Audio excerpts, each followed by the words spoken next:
तो जय हिंद दोस्तों, आज की वीडियो में हम देखेंगे chapter 3A drill with arms NCC common book subject का। मैं चाहता हूँ कि आप इसके पहले नॉर्मल ड्रिल का चैप्टर 3 देख लीजिए, जो हमारे चैनल पे आपको मिल जाएगा, या आप डिस्क्रिप्शन बॉक्स में भी चेक कर सकते हैं। तो चलिए आगे बढ़ते हैं। चैप्टर 3 में हम सीखेंगे drill with arms ceremonial drill only for S and SW। ये जो चैप्टर है ये सिर्फ NCC B सर्टिफिकेट और NCC C सर्टिफिकेट के लिए ही है। JD और JW इसे ना देखिए, या देखना चाहे तो देख सकते हैं। हमने इस वीडियो में कई सारे की एग्जाम्पल वीडियो डाले जिससे आप आसानी से समझ जाएं। तो सेक्शन 1 में हम देखेंगे standard is attention and stand easy, यानी कि सावधान विश्राम आराम से। Section 2 getting on parade with rifle and dressing at the order, यानी सजना। और section 3 dismissing and fall out.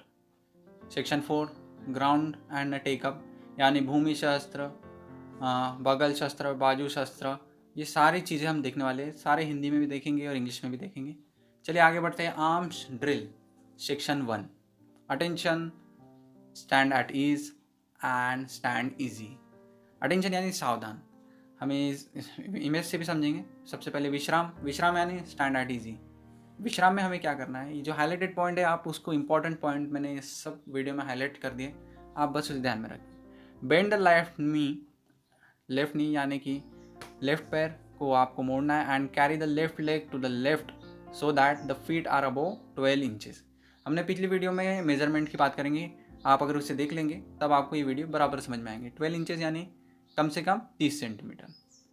तो हम देख सकते हैं सावधान में किस प्रकार से खड़े रहना है। सावधान में हमें बिल्कुल अपनी बॉडी को स्ट्रेट रखते हुए पैरों के बीच में 30 डिग्री का फ़र्क, और इस विश्राम में हमें याद रखना है कि पैरों के बीच में कम से कम 30 सेंटीमीटर का। लेकिन नॉर्मल ड्रिल के जैसे हम इसमें अपना जो लेफ्ट हैंड है उसे पीछे नहीं लेंगे, विश्राम के समय इसे साइड में ही रखा जाएगा। नेक्स्ट देखते हैं सेक्शन 2। सेक्शन 2 में क्या है, getting on parade with rifle and dressing at the order. Getting on parade. When getting on parade with rifle, the rifle is carried at a toll शस्त्र यानी शॉर्ट ड्रिल। जब भी आप परेड में arms के साथ खड़े हो रहे हो, आपको आर्म्स को घींचना नहीं है, बस थोड़ा सा हवा में उठा के रखना है ताकि आप मूव कर सके। As soon as the squad halt, यानी कि जैसे ही स्क्वाड थमता है या कुछ होता है, the but is place Noisli on the ground in the correct position of attention. यानी कि जो राइफल का बट होता है यानी निचला हिस्सा होता है, इसे बड़े ही धीरे से बिना आवाज़ किए ग्राउंड पर रख देना है करेक्ट पोजीशन में। सजना dressing. In dressing the front rank raises the left arm instead of right arm. Normal drill में हम जब दाहिने सज होते हैं तो हम अपना राइट हैंड उठाते हैं, लेकिन जब हम आर्म्स के साथ होते हैं हमारे राइट हैंड में क्या होता है, राइफल होती है, इसलिए हम राइट आर्म यानी सीधे हाथ की जगह उल्टा हाथ उठाते हैं, and rifle is again raised to the position of short drill, यानी कि राइफल को थोड़ा सा हवा में उठाते हुए हमें उसे मूव करना है। इस वीडियो में हम समझेंगे कि कैसे दाहिने से झूंगा विद आर्म्स। तो सेक्शन 3 भी देख लेते हैं एक बार, dismissing and falling out. The procedure will be as a foot drill, यानी कि फुट ड्रिल जैसा ही डिसमिस डिस आउट होना है, but rifle should be shouldered before the squad is dismiss. यानी कि जब हम नॉर्मल ड्रिल में फॉल आउट होते हैं तो हम एक कदम आगे जाके ख़त्म कर देते, लेकिन जब हम राइफल या किसी आर्म के साथ होंगे, सबसे पहले हम उस राइफल को अपने कंधे पे रखना है, फिर हम डिसमिस या फॉल आउट हो सकते हैं। इस वीडियो में समझेंगे हम ड्रेसिंग परेड के बारे में।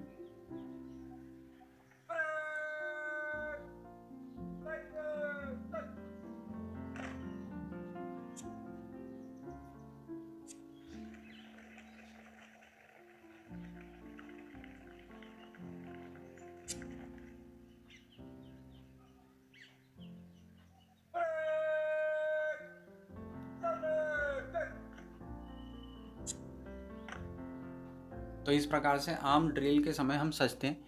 इसमें आपने देखा होगा कि हमने राइट हैंड नहीं उठाया, क्योंकि राइट हैंड में हमने राइफल पकड़ी है और लेफ्ट हैंड को हमने सजने की तरफ ये किया है।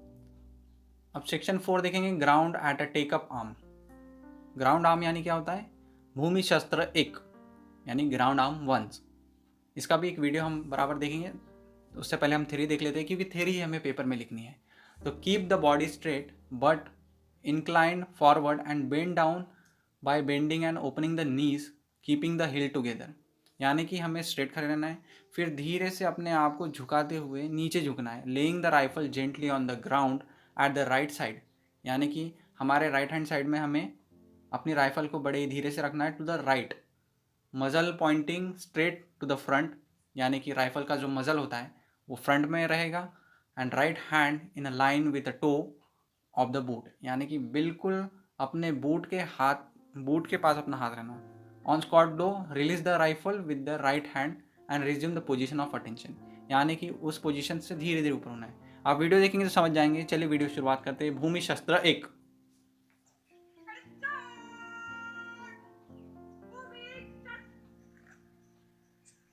धीरे से नीचे जाएंगे, राइफल को धीरे से रखेंगे, ऊपर आके वापस अटेंशन में। तो इस प्रकार हम भूमि शस्त्र का, आप इस वीडियो को बार बार देखेंगे तो आपको बराबर समझ में आ जाएगा। इस प्रकार भूमि शस्त्र 1 यानी ग्राउंड आर्म्स। नेक्स्ट है सर टेक आर्म। अभी हमने राइफल नीचे रखी ज़मीन पे, अब ज़मीन से कैसे उठाएंगे वो देखते हैं। उठाओ शस्त्र 1, टेक अप आर्म्स 1, यानी bending down as the first movement of the ground arm. जैसे हमने भूमि शस्त्र में नीचे गए उसी प्रकार से आपको करना है। Seize the rifle with the right hand, अब राइफल को पकड़ना है with the original position by the right toe, raise the muzzle significantly to put the thumb, यानी कि उसको ईच उसाई तो उछाना है कि आप उसका मजल पकड़ सकें। हम आपके लिए एक वीडियो बना देंगे, आर्म्स की मजल बट ये क्या होते हैं आप बिल्कुल समझ जाएंगे। To put the thumb and finger between the rifle and the ground. Squat 2 में resume the position of attention and bring the rifle to it correct position. चलिए इसका अभी उठाओ शस्त्र 1 का एक वीडियो देख लेते हैं, जिससे आपको बराबर समझ में आ जाएगा।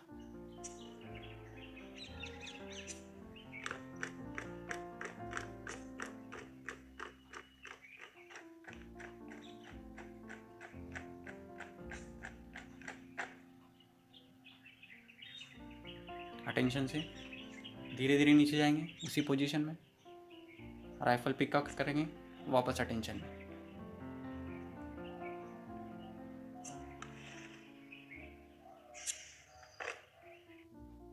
तो इस प्रकार होता है उठाओ शस्त्र 1। चलिए आगे बढ़ते हैं। Section 5, shoulder from the order and vice versa. Shoulder arms यानी कि बगल शस्त्र। बगल यानी कि बगल समझ जाइए, बगल में बैठा है मेरे, बगल शस्त्र 1 यानी shoulder arms. Throw the rifle perpendicular up the right in the first movement, the left arm come across the body to seize the hand and the piston grip simultaneously with the forefinger from outside and thumb from inside. आप जैसे हम सावधान की position में खड़े रहते हैं, हमें अपने राइट हैंड से राइफल को उछालना है, उसी वक्त हमें साइमल्टेनियसली अपने लेफ्ट हैंड से, जैसे आप इस इमेज में देख सकते हैं, उसी तरीके से पकड़ना है। And the barrel rest in the hollow of the right hand, right hand में बैरल पकड़ा है। On the squad cut the left hand, और स्क्वाड 2 जैसे ही होगा हमें ये राइट हैंड छोड़ देना है। हम आगे इस वीडियो में समझेंगे।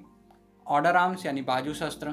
बाजू शस्त्र 1, ऑर्डर आर्म्स 1 यानी hold the barrel below the.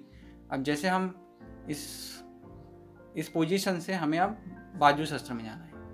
बाजू शस्त्र यानी अपने पैरों के पास वापस राइफल रखना है। The hold the barrel below the bayonet stand with the right hand, with the left hand. On squat 2, drop the rifle with the help of left hand till the butt is 1 inch from the ground, यानी कि 1 inch ऊपर रखना है, फिर धीरे से simultaneously आपको right hand से पकड़ देना है और राइट हैंड को छोड़ देना है। स्क्वाट 2 में cut left hand in the attention position and drop the but of the rifle on the ground. चलिए इसे एक वीडियो समझ जाते हैं। बाजू शस्त्र 1।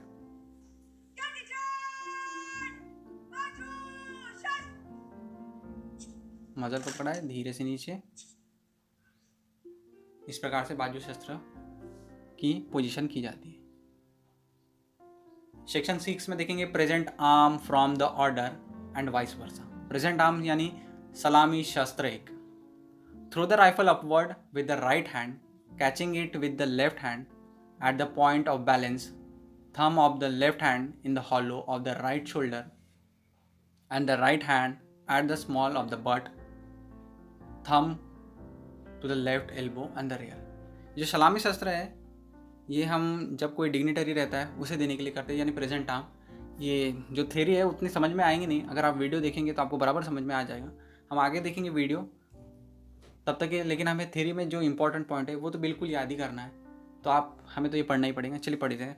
ऑन स्क्वाट दो, bring the rifle at the perpendicular position in the front of the body, strike left hand on the side of the rifle, hold small of the bird with the right hand simultaneously. Squat 3 में क्या करेंगे? Tilt the rifle with the left hand, bring the rifle down perpendicular in front of, जो highlighted point है ये left hand, right hand, perpendicular कब रहेगा, ये सब पूछा रहता है। जैसे इसमें इंपॉर्टेंट पॉइंट है perpendicular in front and about 3 inches from the centre of the body. Right hand to the hit, right hand से हम मैगजीन को हिट करेंगे। Hold the rifle at the full extent of the right arm, fingers together slanting downward, meet the smartly with the left hand immediately behind the back side in the line with the waste belt, यानी कि कमर के belt के पास हमें बराबर लाना है। Outside the selling thumb pointing upward to the muzzle and on the left of the rifle at the same time place the hollow of the right foot against the left foot about the knee, यानी कि जो नीचे का पैर रहता है हमें left foot के राइट, आप वीडियो देखेंगे तो समझ जाएगा, मैं ऐसे समझाऊंगा समझेगा नहीं। Weight of the rifle to be supported by the left hand. चलिए वीडियो से समझते हैं सलामी शस्त्र 1।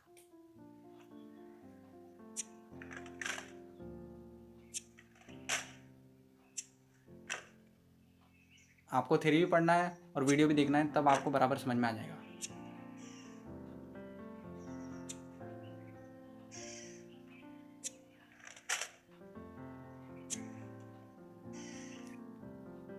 तो ये जो लास्ट में जो आपने देखा, जिस प्रकार राइफल से उन्होंने बगल शस्त्र किया है, वो ये देखिए। Order from the present arm on the बाजू शस्त्र 1, hold the piston grip with the right hand and the simultaneously left foot and the right place it the right foot as in attention position. On squat do, carry the rifle to the right side and seize it with the right hand at the piston grip. On the squat 3, cut the left hand to the attention position. Section 9 में examine arm यानी कि जांच शस्त्र। Bend the left knee, placing the front of the foot on the ground about 16 inches.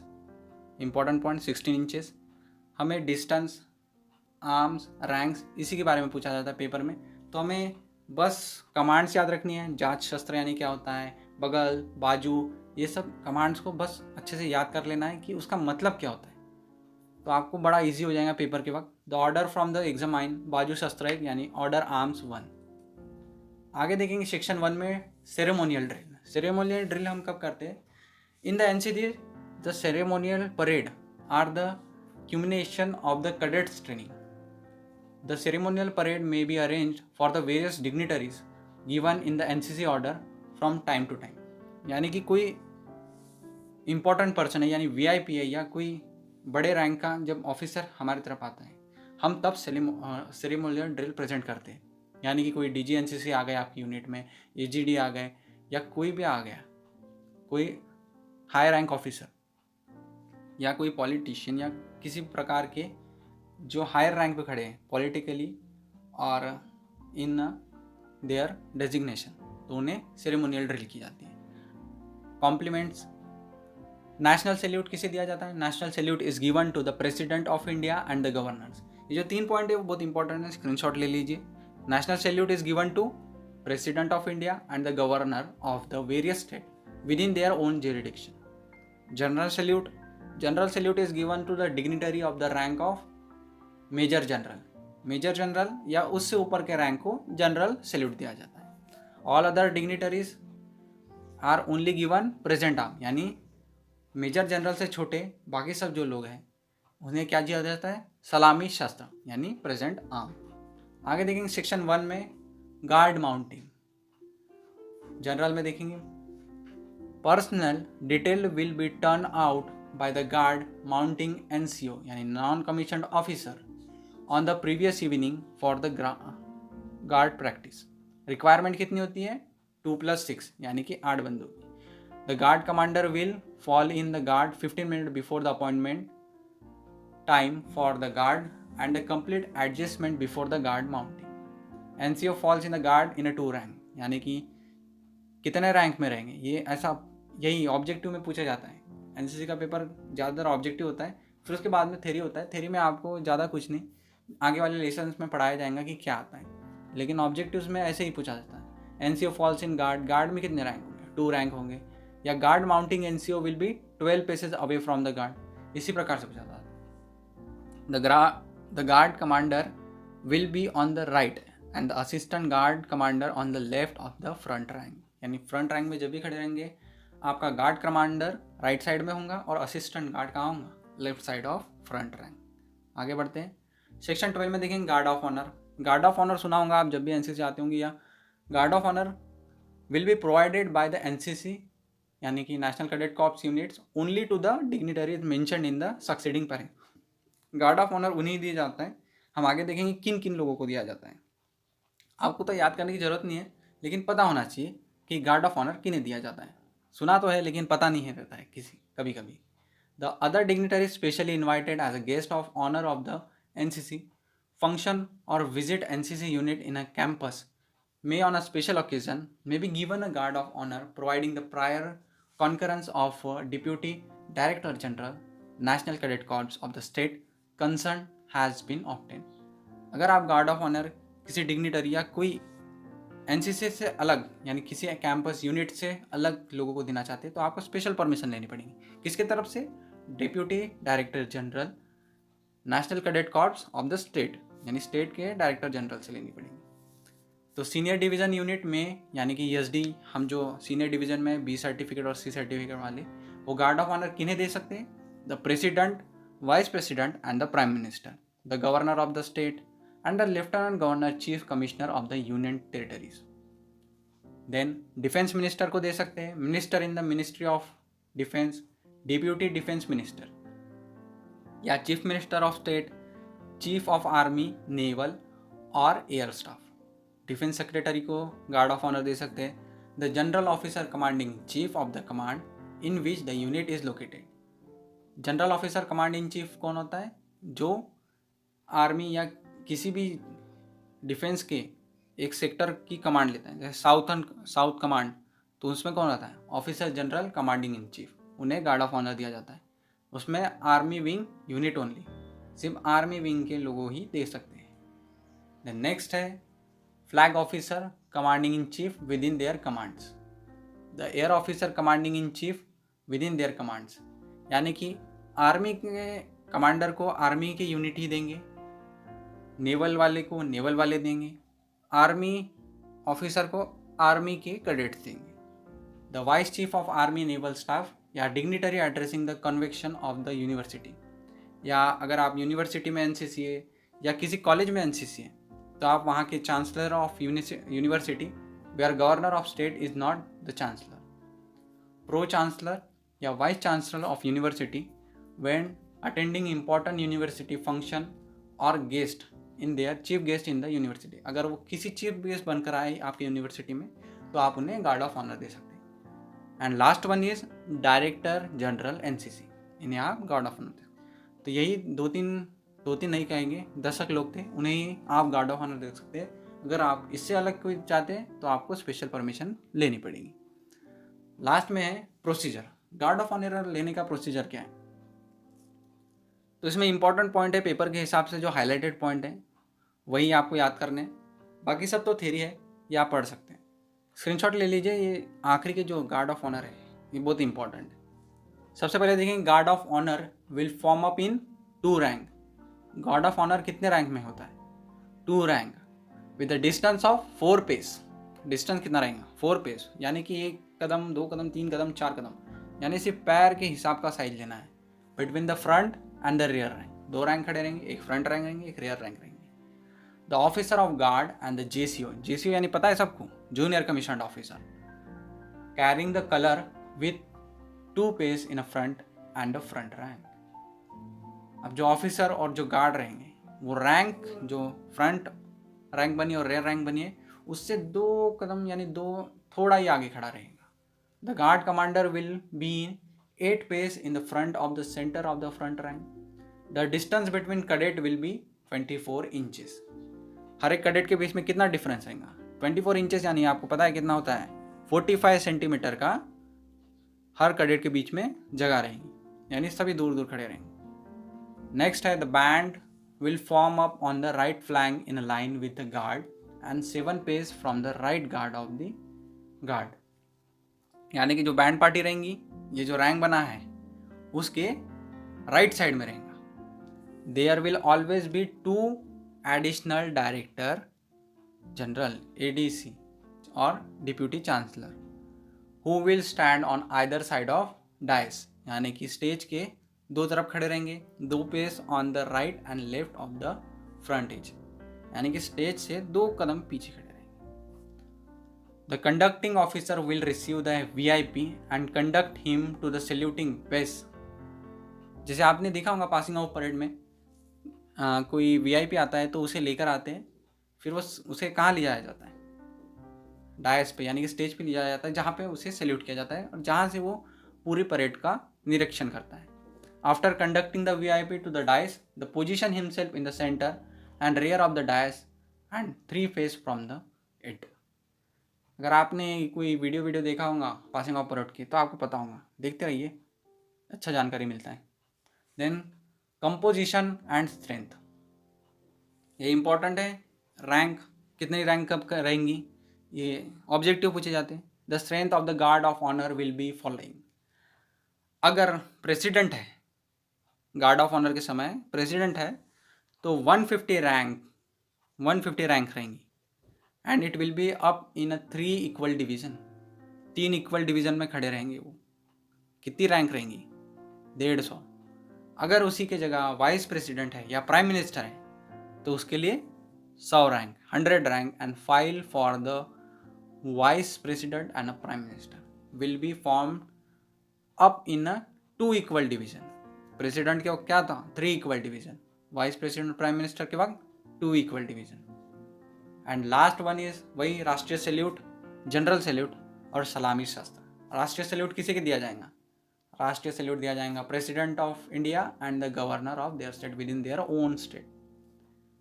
General salute other dignitary of rank of major general और अब major general के rank हो या उससे ऊपर की रैंक हो जनरल सैल्यूट, और बाकी सब जो VIP है उन्हें सलामी शस्त्र दिया जाएगा। तो इस प्रकार हमारा वीडियो यहाँ ख़त्म होता है, समाप्त होता है। अगली वीडियो में हम देखेंगे चैप्टर 4 वेपन ट्रेनिंग। इसमें हम NCC में किस प्रकार के वेपन यूज़ होते हैं उसके बारे में जानेंगे। ये आपके सिलेबस में है और ये आपके NCC A-B-C सर्टिफिकेट में पूछा जाता है।